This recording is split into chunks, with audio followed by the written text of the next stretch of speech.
আপনি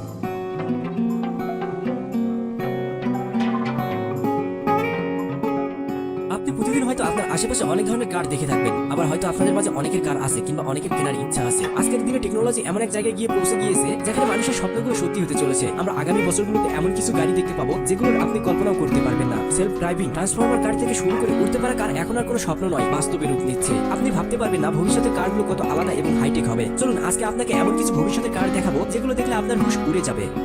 Toyota fun VII সারা দুনিয়াতে একের পর এক নজর কাড়া ডিজাইনের কার প্রদর্শন করা জাপানের বিখ্যাত টয়োটা কোম্পানি অনেক সুন্দর এবং অত্যাধুনিক প্রযুক্তির একটি সম্পূর্ণ ভবিষ্যতের কনসেপ্ট কার তৈরি করেছে। অনেক সুন্দর দেখতে এবং আশ্চর্যজনক সব ফিচারগুলো এটাতে ব্যবহার করা হয়েছে। নিশ্চয়ই এমন কার আপনি হয়তো আগে কখনো দেখেননি। এই কারে যে টেকনিকের ব্যবহার করা হয়েছে সেটা এখন পর্যন্ত অন্য কোনো কারে দেখা যায়নি। এই কনসেপ্ট কারে VII মানে ভেহিকল ইন্টারনেট ইন্টারঅ্যাক্টিভিটি টেকনিকের ব্যবহার করা হয়েছে। যদিও এটি শুধুমাত্র কনসেপ্ট ভার্সন, কিন্তু কোম্পানিটি ধারণা করতেছে ভবিষ্যতে খুব শীঘ্রই এটি বাজারজাত করা সম্ভব হবে। এই কারের বাইরের অংশটি সম্পূর্ণ LCD ডিসপ্লে, যেটা টাচ স্ক্রিন, যেটাকে আপনি বাইরে থেকে অপারেট করতে পারবেন। এই কারটিতে আপনি ইচ্ছে মতো ওয়ালপেপার সেট করতে পারবেন, যেমনটা মোবাইল স্ক্রিনে সেট করতে পারেন। এর ফলে আপনার চিন্তা করতে হবে না আপনি কোন রঙের গাড়ি কিনবেন। টয়োটার এই কারটি সম্পূর্ণ ইলেকট্রিক কার, আর সেজন্য টয়োটা কোম্পানি এই কারে ওয়্যারলেস চার্জ দেওয়ার ব্যবস্থাও রেখেছে। এটাকে নির্দিষ্ট জায়গাতে দাঁড় করিয়ে আপনি চার্জ করতে পারবেন কোনো প্রকার তারের সংযোগ ছাড়াই। এই কারটিতে মোট 3টি সিটের ব্যবস্থা করা হয়েছে, যেটাতে 2জন সামনে আর 1জন পিছনে বসতে পারবে। এই কারটি সবসময় ইন্টারনেটের সাথে কানেক্ট থাকে, যার মাধ্যমে বাহিরের সকল দিক নির্দেশনা সহ আপনার স্বাস্থ্যের সমস্ত ইনফরমেশন আপনাকে প্রোভাইড করবে। Rolls Royce vision next 100 luxury car তৈরি করার জন্য বিখ্যাত কোম্পানি রোলস রয়েস 100 বছর পরে এই লাক্সারি কনসেপ্ট কারের ডিজাইন প্রদর্শন করেছে। এটি 103EX নামেও পরিচিত। রোলস কোম্পানির ডিজাইনাররা এই ভিশন নেক্সট 100 গাড়িটি ডিজাইন করেছে ভবিষ্যতের 100 বছর পরে গাড়িগুলোর ডিজাইন কেমন হবে তার উপর ভিত্তি করে, যেমনটা অন্যান্য কোম্পানিরা সামনের বছরগুলোর কথা চিন্তা করে গাড়ি তৈরি করে। আসলে এই গাড়িটি এত বড় যে এটাকে ক্রুজ শিপ অন হুইলস পর্যন্ত বলা হয়ে থাকে। বিশেষ করে লাগেজ রাখার জন্য এই কারে যে স্পেস দেওয়া হয়েছে তা সবার আকর্ষণের কেন্দ্রবিন্দু হয়ে উঠেছে। এটা প্রায় 19.4 ফিট লম্বা একটি বিলাসবহুল সেলফ ড্রাইভিং কার, যেটার কোনো স্টিয়ারিং হুইল নেই। এটাতে সিল্কের তৈরি সোফা থেকে শুরু করে আর্টিফিশিয়াল ভয়েস অ্যাসিস্ট্যান্টের মতো হাই ফিচার টেকনোলজিগুলো ব্যবহার করা হয়েছে। যদি আপনার নজর এই অর্ধেক বের হওয়া বই থেকে সরিয়ে হাই প্রভাবশালী মেকানিজমটির দিকে ভালোভাবে তাকান, তাহলে বুঝতে পারবেন যে এই গাড়ির প্যাসেঞ্জার গাড়ি থেকে নামার আগে সম্পূর্ণভাবে দাঁড়াতে পারে এবং না ঝুঁকে গাড়ি থেকে বের হতে পারে। এই কনসেপ্ট কারটি তৈরি করতে প্রায় $10 মিলিয়ন খরচ হয়েছে।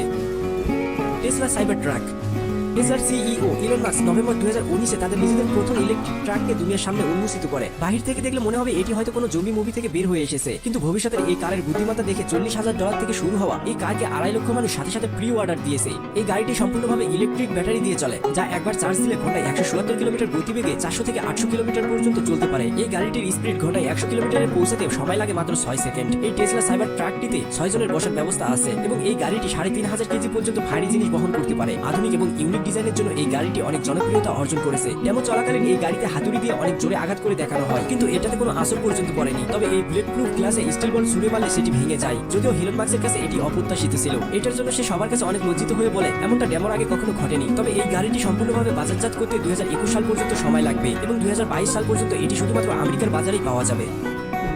দ্য হাম রাইডার এখন আমরা যে কারটি সম্পর্কে বলবো সেটি প্রথম দেখাতে মনে হবে এটি বিলাসবহুল একটি সাধারণ কার। তবে এই কারটি যখন ট্রাফিক জ্যামে আটকে যায় তখন সাধারণ দেখতে এই কারটি অসাধারণ হয়ে ওঠে এবং নিজের লুকানো শক্তিগুলোকে প্রদর্শন করে। দ্য হাম রাইডারকে A to Z স্কট বিভারলি দ্বারা ডিজাইন করে এতে কাস্টম হাইড্রোলিক সিস্টেম তৈরি করা হয়েছে। এই কারের একটি বোতামে চাপ দিলে কাস্টম হাইড্রোলিক এই গাড়িটিকে 9 ফিট পর্যন্ত উপরে উঠাতে পারে এবং গাড়িটির নিচে 5 ফিট ফাঁকা জায়গা তৈরি করে নেয়। শুধু এটুকুই নয়, হাইড্রোলিক চাকাগুলো বাইরের দিকে সরে যেতেও পারে, যাতে ট্রাফিক জ্যামের মধ্যে এই কারটি অন্য সব কারের উপর দিয়ে বিনা বাধায় যেতে পারে। এছাড়াও অন্য কারের উপর দিয়ে যাওয়ার সময় যেন অন্য কোনো কারের ক্ষতি না হয় সেটি দেখার জন্য হাম রাইডারের নিচে 4টি ক্যামেরা লাগানো আছে, যার মাধ্যমে ড্রাইভার যে গাড়িগুলোর উপর দিয়ে যাচ্ছে সেগুলোকে যেন ভালোভাবে দেখতে পারে। এই গাড়িটির দাম জিজ্ঞেস করার আগে আমরা আপনাকে বলে দেই এই গাড়িটি বিক্রির জন্য নয়, এটি শুধুমাত্র প্রোটোটাইপ মডেল। এই গাড়িটি দেখে আপনি ভবিষ্যতে আসা গাড়িগুলো সম্পর্কে কিছুটা ধারণা নিতে পারেন যে আমাদের ভবিষ্যতের গাড়িগুলো কেমন হতে চলেছে।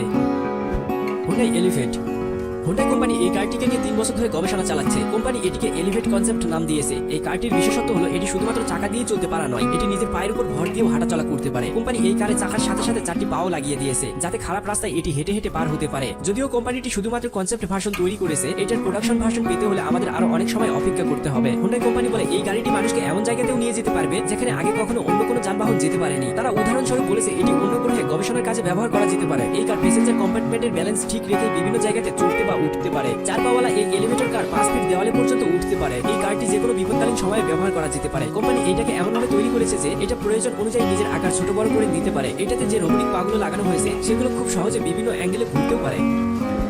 দ্য অ্যাকোয়াডা নিউজিল্যান্ডের কার নির্মাতা কোম্পানি গিবস এমন একটি কার তৈরি করেছে যা কিনা রাস্তায় এবং পানিতে সমানভাবে চলতে পারে। এটা এমন এক কার যা রাস্তায় লাক্সারি এবং পানিতে স্পিড বোট হিসেবে ব্যবহার করা যায়। এই কার নির্মাতা কোম্পানি গিবস এর মালিক রিচার্ড ব্রানসন এই কারটি নিউজিল্যান্ডের বাজারে সবার জন্য উন্মুক্ত করে দিয়েছে। এটি রাস্তায় ঘন্টায় 100 কিলোমিটার এবং পানিতে ঘন্টায় 30 কিলোমিটার গতিবেগে চলতে পারে এবং এটি এক প্রকার ওয়াটার প্রুফ কার। এই কারটি দেখতে লাক্সারি কারগুলোর মতো হলেও এর একটি মাত্র বোতামে চাপ দিলে এই কারটি স্পিড বোর্ডে রূপান্তরিত হয়ে যায়, আর এই রূপান্তরিত হতে সময় লাগে মাত্র 10 সেকেন্ড। যখন কারটি স্পিড বোর্ডে রূপান্তরিত হয় তখন এর চাকাগুলো ভিতরে ঢুকে সেগুলো স্পিড বোর্ডের পাখা হিসেবে কাজ করে, ফলে এটি পানিতে স্পিড বোর্ডের মতোই দ্রুত গতিতে চলতে সক্ষম হয়। দ্য অ্যারোমোবিল। শহরে দিন দিন যেভাবে জনসংখ্যা বেড়ে চলেছে তাতে রাস্তায় ট্রাফিক জ্যাম লাগাটা খুব স্বাভাবিক বিষয় হয়ে উঠেছে, কিন্তু এই সমস্যা থেকে বাঁচার উপায় বের করেছে আজকের মডার্ন টেকনোলজি। শুধু স্বপ্নের মতো হলে খুব তাড়াতাড়ি উড়ন্ত কার নিয়ে আকাশে চলাফেরা করবে মানুষ। যদিও এটি নিয়ে এখনো গবেষণা চলতেছে, কিন্তু ভবিষ্যতে এই কারটি বাজারজাত করা হবে এবং এই উড়ন্ত কারটি এমনভাবে তৈরি করা হচ্ছে যা সাধারণ মানুষের ক্রয় ক্ষমতার মধ্যেই থাকবে এবং হয়তো খুব শীঘ্রই আমরা দুনিয়ার প্রথম উড়ন্ত কার বাজারে দেখতে পাবো। স্লোভাকিয়া অ্যারোমোবিল কোম্পানির ভাষ্যমতে এটি শুধু এন্ট্রি গ্রেড এয়ারক্রাফট হিসেবেই নয়, এটি সম্পূর্ণরূপে 4 চাকার একটি কার হিসেবে ব্যবহার করা যাবে। এটাতে অ্যারো এবং কারের সকল ফাংশন আছে, এই জন্য ভবিষ্যতে সবচেয়ে উপযোগী ট্রান্সপোর্ট মাধ্যম হিসেবে খুব জনপ্রিয় হয়ে উঠতে পারে এই কারটি। এই কনসেপ্ট ভার্সনের পুরনো মডেল এরোমোবিল 3.0 3 সিটের ছিল এবং এটাতে রোটেশন 912 4 সিলিন্ডার ইঞ্জিন ব্যবহার করা হয়েছিল, যার সাহায্যে এটি আকাশে 200 কিলোমিটার প্রতি ঘন্টায় এবং রাস্তায় 160 কিলোমিটার স্পিডে চলতে পারে। মনে করা হচ্ছে এই ফ্লাইং কারের নতুন ভার্সনগুলোতে আরো অনেক টেকনোলজির পরিবর্তন করে সেগুলোকে আরো উন্নত করা হবে। এই ফ্লাইং কার নির্মাতা কোম্পানির দাবি এই ফ্লাইং কারটি প্রতি লিটার তেলে মাটিতে 12.5 কিলোমিটার চলতে এবং আকাশে 15 কিলোমিটার উঠতে পারবে। বন্ধুরা, আমাদের ভবিষ্যতের গাড়িগুলো কত আধুনিক এবং হাইটেক সম্পূর্ণ হবে তা এই গাড়িগুলোকে দেখলেই বোঝা যাচ্ছে। হয়তো আমাদের ভবিষ্যতে এমন কিছু টেকনোলজি আসতে চলেছে যেগুলো কল্পনা হয়তো আমরা এখনো করতেই পারিনি। বন্ধুরা, এই কারগুলোর মধ্যে সবথেকে কোনটি বেশি ভালো লেগেছে সেটা অবশ্যই কমেন্ট করে জানাবেন। ভিডিওটি ভালো লাগলে একটি লাইক করবেন এবং বন্ধুদের সঙ্গে শেয়ার করবেন। এমন নতুন নতুন ভিডিও পেতে চাইলে আমাদের চ্যানেলটি সাবস্ক্রাইব করুন এবং পাশে থাকা বেল আইকনটিতে ক্লিক করুন। কথা হবে অন্য এক ভিডিওতে, সে পর্যন্ত ভালো থাকবেন। ধন্যবাদ।